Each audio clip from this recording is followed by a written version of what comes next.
Ya, jadi mungkin saya akan langsung ke outline. Pertama saya mesti bilang bahwa yang saya pahami eh,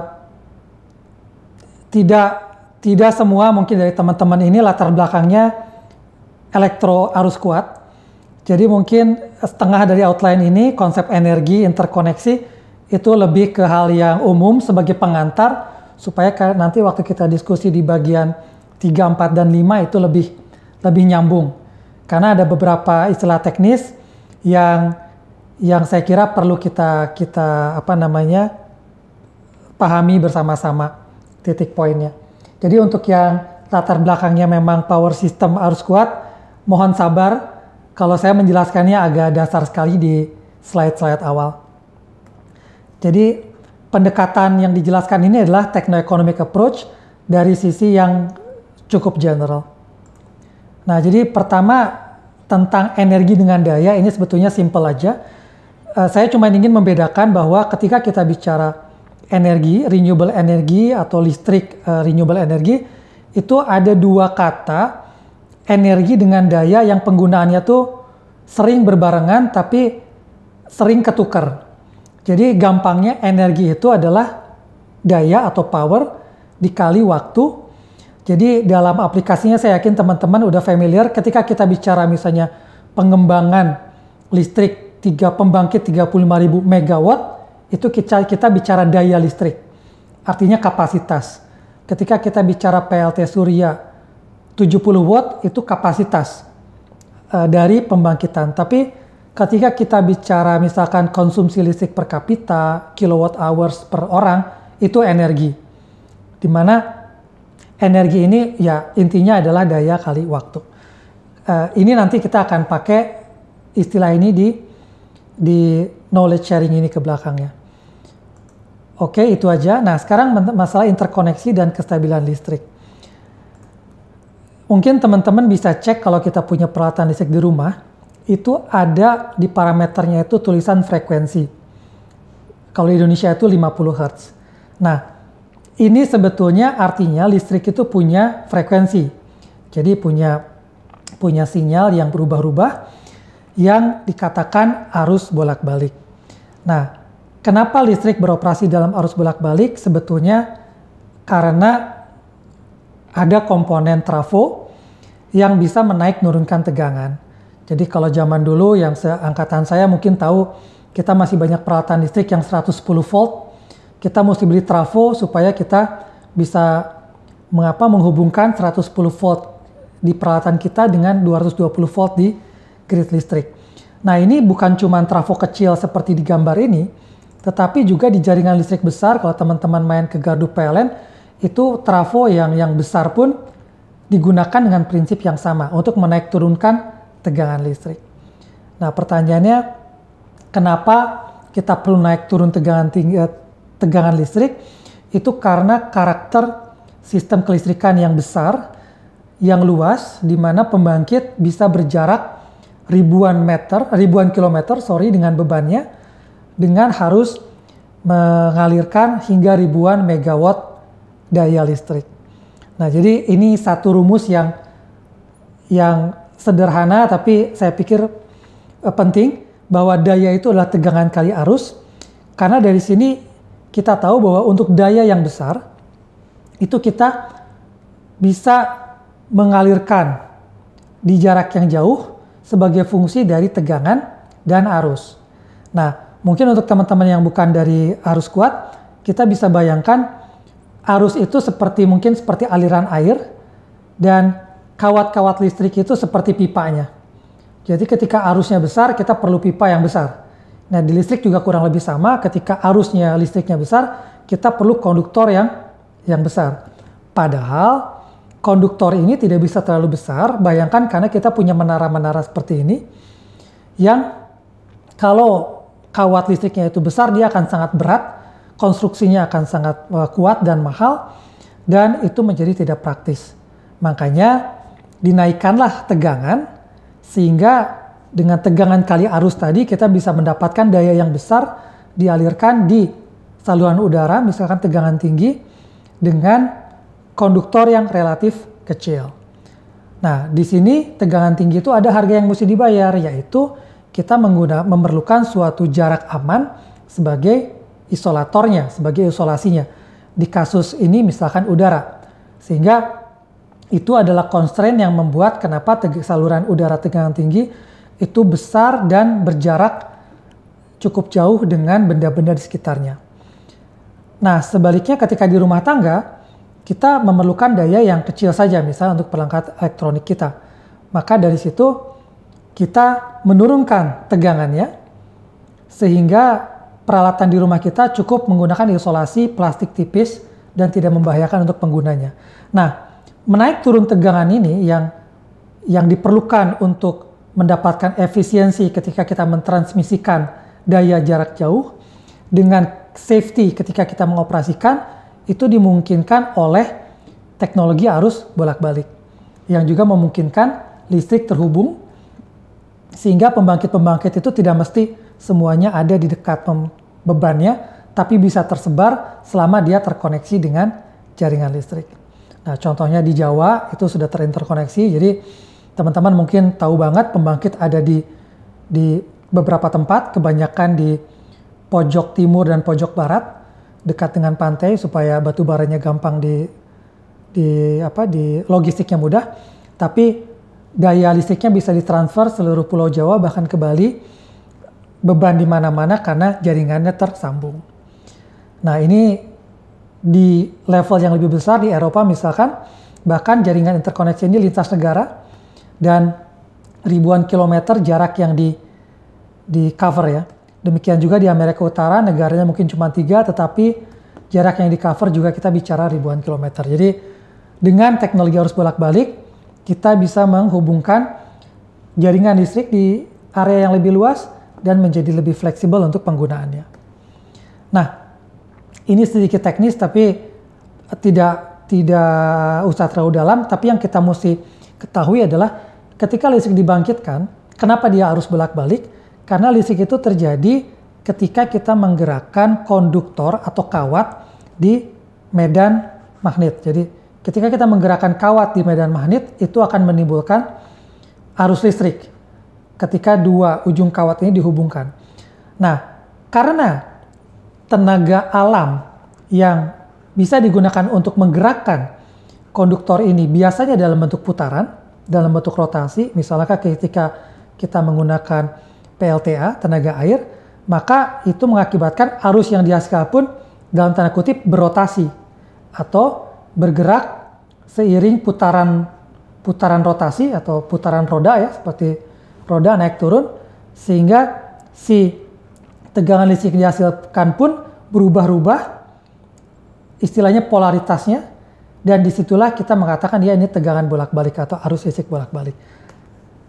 Nah, pada prakteknya, ketika semua komponen, baik dia pembangkit atau beban itu terhubung ke satu jaringan listrik, itu ibaratnya seperti analoginya seperti kita menggunakan sepeda tandem, di mana generator itu analoginya seperti pengayuh sepeda, dan beban itu analoginya seperti penumpang.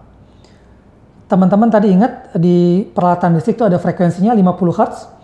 Nah, frekuensi ini mesti dijaga konstan di sistem kelistrikan. Analoginya adalah sebagaimana bahwa sepeda tandem itu mesti dijaga kecepatannya konstan. Kenapa mesti konstan? Karena di sepeda tandem, ketika kecepatan ayuhan itu tidak konstan dari setiap pengayuh, maka rantai sepeda bisa putus. Jadi supaya rantai sepedanya itu utuh, dia mengayuhnya mesti konstan. Itu analogi dengan sistem kelistrikan. Meskipun sistem kelistrikan, kita tidak bicara rantai sepeda, kita bicara medan elektromagnetik, tapi pada prinsipnya sama, bahwa frekuensinya mesti konstan. Nah, kalau teman-teman naik sepeda tahu kan, ketika beban berubah, sepeda kecepatannya akan berkurang. Jadi kalau kita di sepeda tandem, ketika jumlah penumpangnya bertambah, maka si pengayuh sepeda pun mesti menambah tenaga, supaya kecepatan sepeda konstan. Sebaliknya kalau penumpang sepeda itu turun dari sepeda itu, kecepatan sepeda akan cepat, sehingga si pengayuh mesti mengurangi kecepatannya. Nah, di sistem kelistrikan itu sama. Ketika beban listrik itu berubah, maka pembangkit itu mesti menyesuaikan agar selalu seimbang antara beban dengan pembangkit, sehingga frekuensi listrik selalu seimbang sebagaimana kecepatan sepeda tandem ini selalu seimbang. Nah, jadi listrik itu punya frekuensi di 50 Hz dan ini mesti dijaga konstan setiap saat di semua jaringan listrik yang terhubung. Sisi baik interkoneksi jelas bahwa kita punya supply dari berbagai tempat, kita punya fleksibilitas dari berbagai tempat, tetapi ada harga yang mesti dibayar adalah ketika terjadi gangguan. Kalau kelistrikan kita kecil atau kita bisa ada di level individual, maka kita tahu padam listrik individual itu dampaknya itu hanya level individual atau lokal.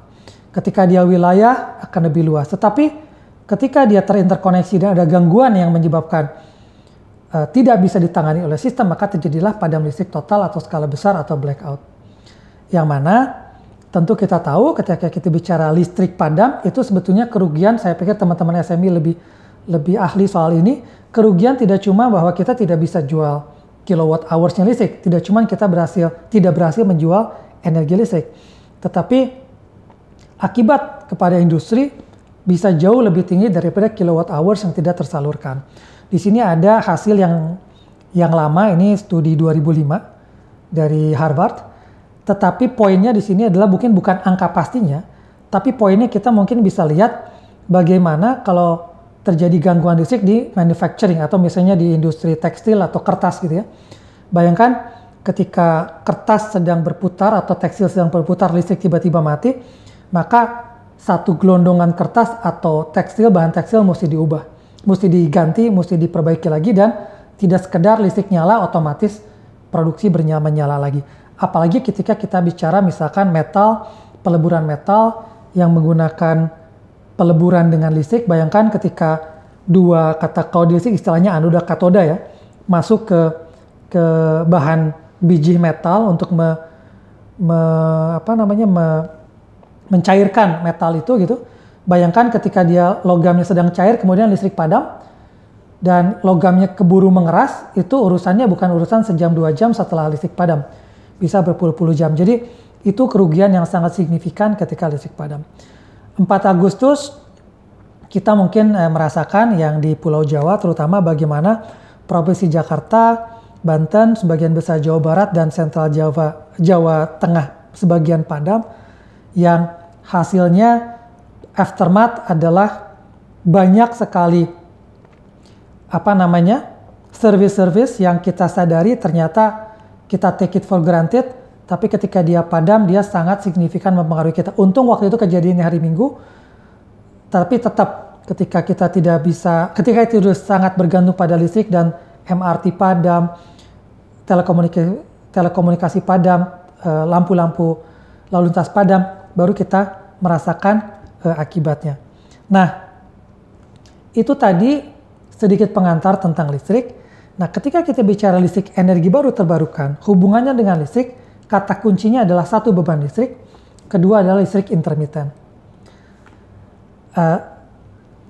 Kita sekarang fokus di beban listriknya aja dulu. Jadi kalau kita lihat jaringan listrik, di rumah kita, itu kita adalah konsumen. Kita dianggap sebagai beban listrik yang mengkonsumsi listrik itu berbeda-beda pada setiap waktu. Jadi teman-teman mungkin menyadari bahwa listrik di rumah kita misalkan itu kalau kita bikin diagram dari tengah malam sampai tengah malam lagi, listrik kita mungkin agak tinggi pagi-pagi ketika kita mulai aktivitas dan menjelang malam ketika kita pulang.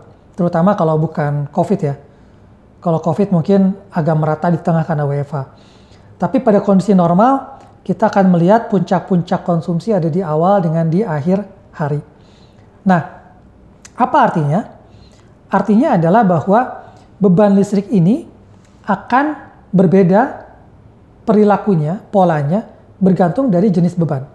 Ketika kita tadi rumah tangga, beban puncak adanya di awal malam, ketika menjelang malam.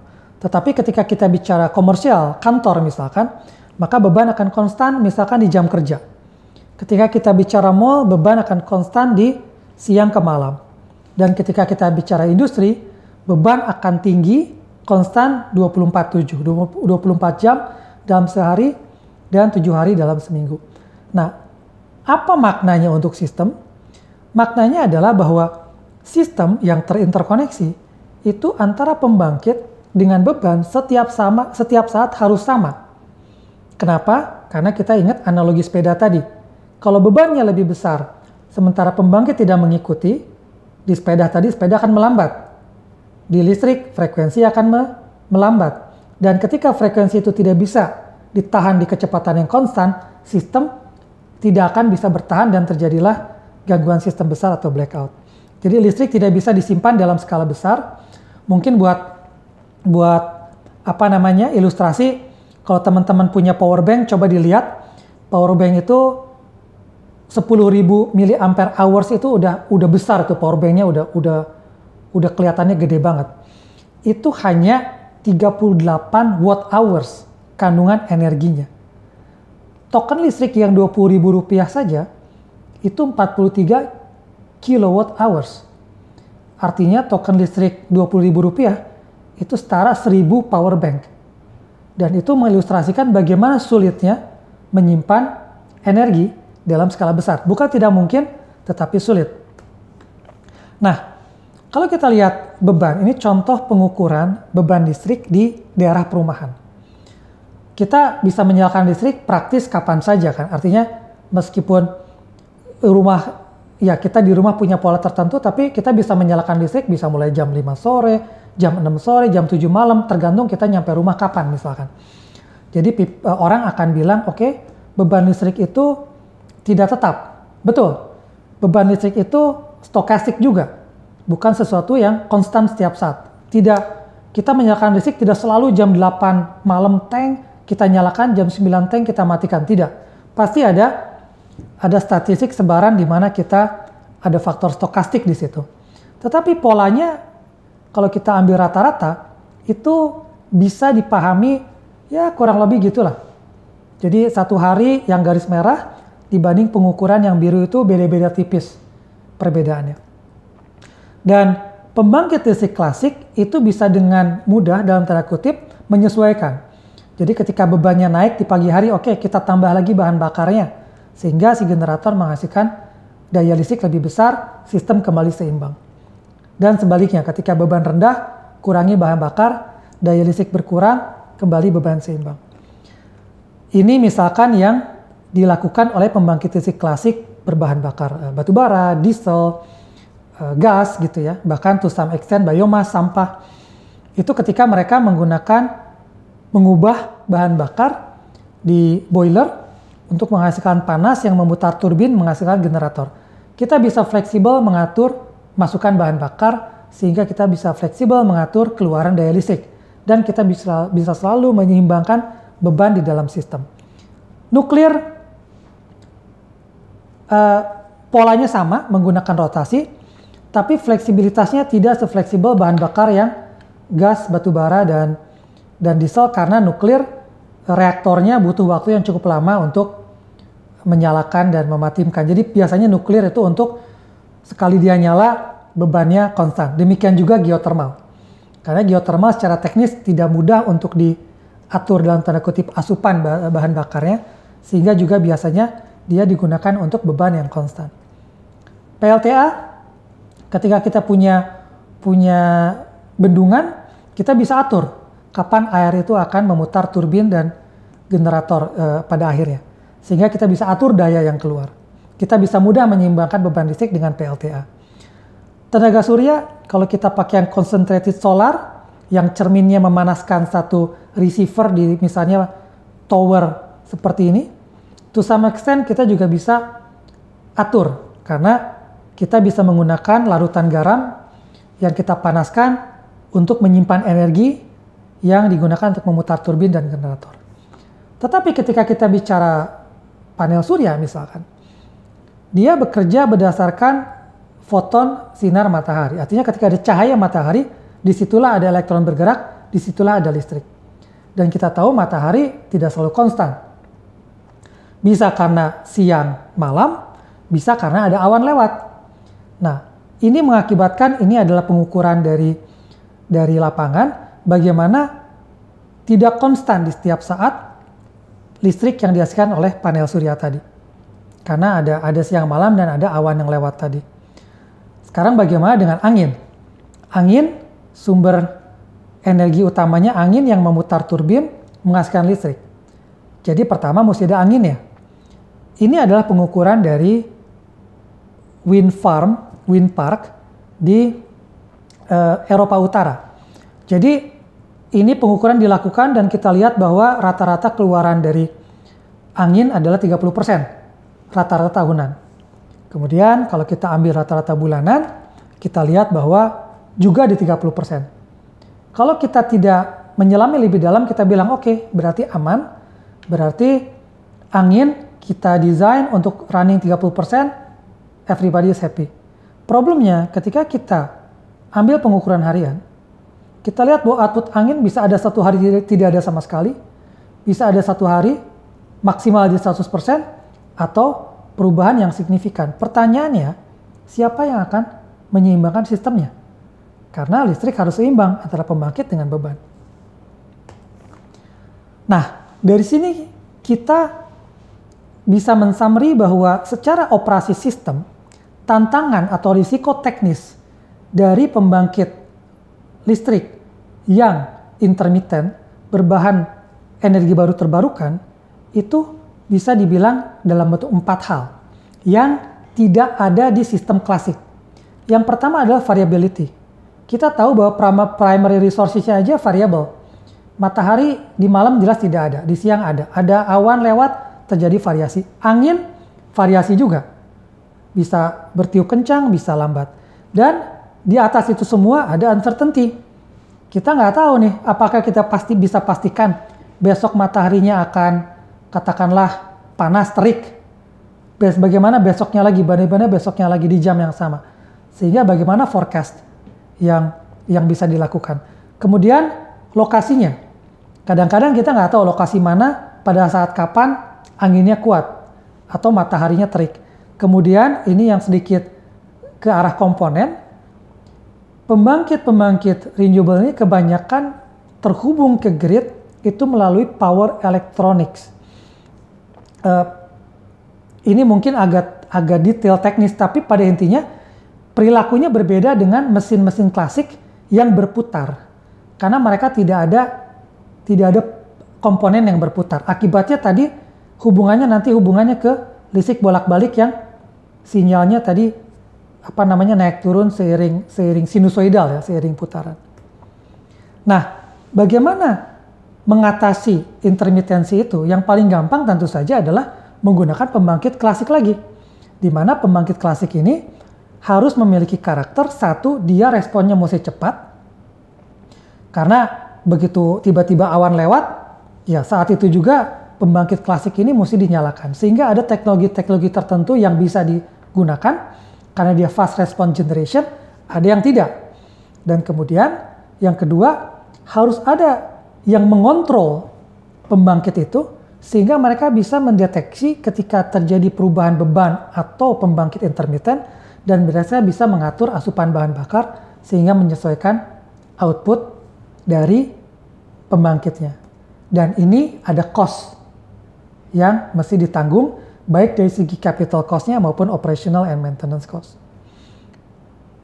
Kemudian ketika kita bicara listrik surya, oke, apalagi solusi yang lain? Misalnya di malam hari tidak ada matahari, di siang hari ada. Oke, kita pasang panel suryanya melebihi kebutuhan di siang hari, kita simpan di baterai, kita pakai di malam hari. Artinya kita memakai energy storage.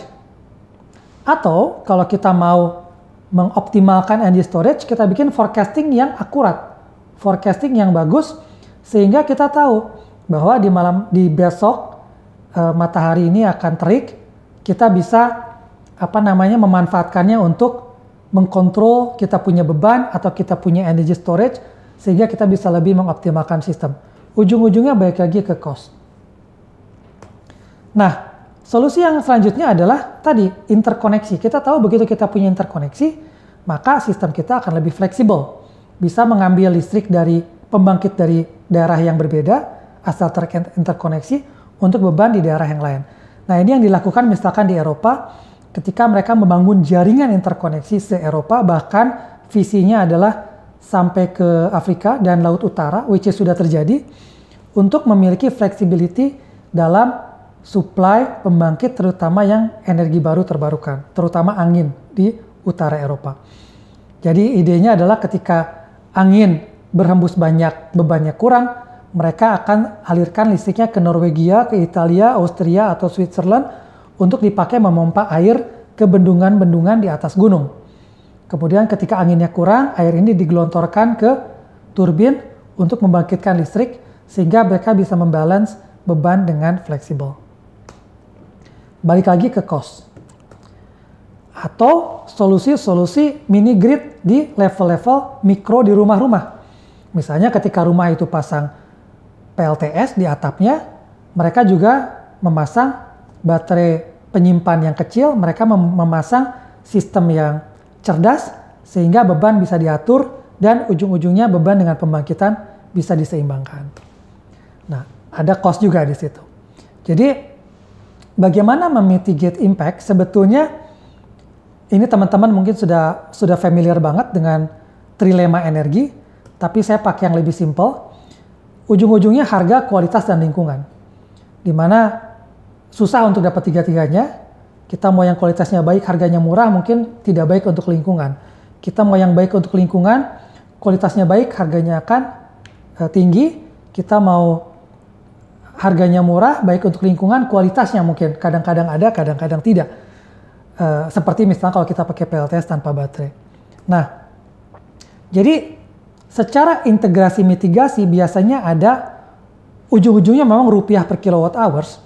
Tetapi ada 4 faktor yang kita mesti perhatikan untuk meminimalkan resiko teknis sehingga kita bisa mengoptimalkan rupiah per kilowatt hours. Yang pertama adalah beban.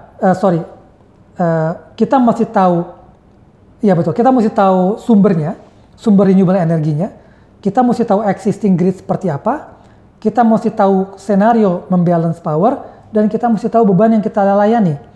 Jadi tadi pertama beban. Kita mesti tahu beban kita seperti apa. Kapan dia peak load-nya, jenis bebannya apa, apakah dia residential, komersial, industri, dan paling penting bebannya ada atau tidak. Di tempat itu, ada dalam arti kata baik sekarang, existing, ataupun dalam sisi pertumbuhannya. Karena biasanya jangan sampai ketika kita bangun, pembangkit renewable itu bebannya tidak mengejar pembangkitnya. Nah, yang kedua adalah sumber energinya. Apa yang tersedia, berapa banyak, dan bagaimana kita bisa memanfaatkannya. Apakah dia dalam bentuk angin, matahari, biomas, geothermal, dan lain sebagainya. Jadi, di sini ada 5 kata kunci. Yang pertama, kita mesti tahu geographical areanya, kita mesti assess sources-nya, kita mesti assess capex opex untuk sampai ke tempat itu, dan membandingkan dengan alternatif yang ada, sehingga kita bisa meminimalkan resiko teknis dari ketidakseimbangan antara pembangkitan dengan beban. Ini contoh ilustrasi bagaimana misalnya di suatu kepulauan kita bisa menghitung availability potensial yang ada dibandingkan dengan beban yang ada di sana. Dan ini semua secara teknis untuk menyimbangkan antara beban dan pembangkit, tetapi secara ekonomis inilah yang akan membuktikan apakah memang bisa diserap sehingga rupiah per kilowatt hours-nya akan terbayar nanti. Nah, ini biasa data-data yang kita perlukan. Jadi ada parameter-parameter fisika, kilowatt per kilometer persegi, kecepatan angin per detik, ketinggian air, volume air, tapi juga ada faktor-faktor ekonomik seperti berapa biaya komponen, berapa biaya bahan bakar, dan lain sebagainya. Jadi analisanya biasanya memang harus dimulai dari teknis, dimulai dari energi yang tersedia di sana, baru capex opex, baru optimisasi yang mengoptimalkan teknis dengan ekonomis dan meminimalkan resikonya. Yang ketiga, existing grid. Ini menjadi penting karena ada 2 faktor utama. Pertama adalah dari sisi apakah kita bisa menyalurkan pembangkit kita kepada beban yang ada di luar daerah jangkauan? Atau sebaliknya, apakah kita bisa memperoleh pembangkit dari yang di luar jangkauan? Yang kedua adalah apakah kualitas sistem bisa terjaga? Apakah tegangannya bisa tetap? Apakah tidak ada komponen yang dibebani berlebihan? Apakah kalau ada gangguan, sistem kita reliable dan stabil, tidak padam? Dan yang keempat adalah menyeimbangkan antara beban dengan pembangkit. Di sini yang kita mesti hitung resikonya adalah apakah kita mesti memperbesar renewable energy generation yang kita bikin, apakah kita menggunakan energy storage system, apakah kita membackup dengan fast response classical generators, dan lain-lain. Yang ujung-ujungnya adalah levelized cost of electricity, di mana kita akan mendarat di harga mana. Ini data lama, 2018, tapi cukup akurat kecuali mungkin bagian Surya ya. Karena 2 tahun terakhir juga perkembangan Surya sangat signifikan. Nah, terakhir, model bisnis baru. Jadi, sistem energi listrik klasik itu aliran dayanya dari pembangkit ke beban. Dari tegangan tinggi ke tegangan rendah. Ketika kita mempunyai model bisnis seperti itu, polanya adalah sentralistik. Semua dikuasai oleh suatu entitas yang mengontrol dari pembangkit, transmisi jaringannya, sampai ke distribusi jaringan. Game changer ada di teknologi, solar module makin murah, turun luar biasa dalam 10-20 tahun terakhir, aplikasi semakin mudah di rumah atau di gedung-gedung komersil, sehingga secara teknis sebetulnya bisnis model baru dimungkinkan ketika supplier listrik tidak lagi dibundle dalam jaringan yang besar. Artinya ada mini grid kecil di konsumen yang berperilaku to some extent seperti pembangkit dan mereka bisa saling terhubung secara teknis, tentu saja apabila regulasi memungkinkan. Dan ini akan mempengaruhi tentu saja perusahaan besar ketika efek investasi awal akan terganggu oleh berkurangnya listrik yang dibayar oleh konsumen yang semakin banyak memasang renewable energy di titik beban mereka. Nah, pertanyaannya siapa yang akan mensupport power balance? Apakah akan customer sendiri dalam bentuk baterai-baterai kecil di rumah mereka? Atau akan perusahaan besar yang menyediakan ini ketika jaringannya tersedia? Di level satu layer di atas, data dan komunikasi juga akan berubah beda ketika transaksi listrik dan data dan biaya atau keuangan akan menjadi semakin dekat gitu ya. Nah, ini mungkin lebih ke tantangan. Resikonya apa? Resikonya mungkin di sini ketika sistem ini tidak siap, siapa yang menanggung? Terutama adalah menanggung maturity dari teknologinya ketika kita tertinggal di situ. Jadi itu saja mungkin Mas Dwi untuk mengkonklud. Terima kasih, silakan apabila ada pertanyaan.